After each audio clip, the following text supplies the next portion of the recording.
menjaga perasaan anak saya. Kenapa harus menjaga perasaan anak saya? Karena saya menjadi ayah yang berdosa terhadap anak perempuan. Di mana letak dosanya? Saya berpisah dengan ibunya dan memisahkan dia dari kasih sayang ibunya. Maka saya harus bertanggung jawab terhadap tindakan saya.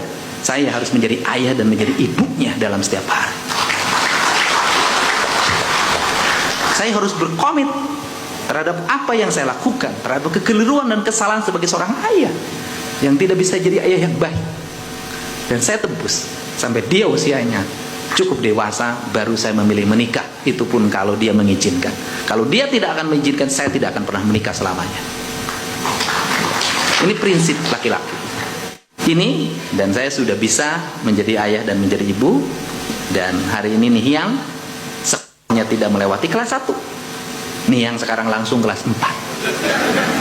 Karena di sekolahnya Nihiang gak mau duduk di kelas 1 karena dianggap anak kecil. Dia di kelas 4 milihnya yang lebih gede. Sebenarnya psikologinya bukan itu. Di kelas 1 dia suka saingan sama anaknya. Di kelas 4 dia dimanja oleh teman-temannya. Nah kemudian besok kenaikan kelas saya bingung. Karena Nihiang nuntut, Nihiang harus jadi kelas 5 ya. Saya bilang kamu kelas 2 yang ya sudah, yang penting kan Nihiang bisa baca, bisa tulis, nanti bisa baca Al-Quran, bisa bahasa Inggris. Saya bilang, nah yang baik anak tidak usah terlalu formal, ya alamiah saja. Kalau baca tulis cukup kursus. Kemudian tari adalah satu pilihan untuk merubah apa?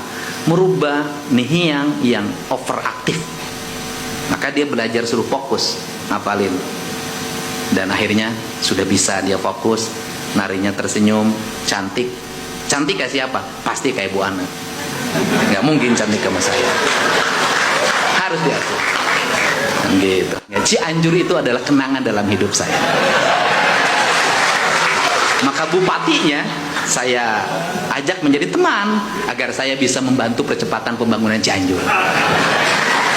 Itu. Makanya saya marah sama bapak kemarin. Saya kan hari Senin mau ke Cianjur, Nihiang mau nari. Saya bilang kenapa jalan ke Maleber jelek? Nah, ya perbaikin cepat. Harus bagus gitu ya. Karena mantan itu harus diindahkan seluruh kehidupannya. Laki-laki begitu. Ada cara dalam hidup kita. Harus bagus. Ini perbatasan yang dari Ciramah Hilir, Ciramah Girang, Cianjur. Tahun ini ada anggarannya? Kalau tidak dianggarkan maka yang 3 paket jalan nggak akan saya kasihkan. Harus bagus ya. Nggak, nanti saya rawat nggak boleh ada sampah.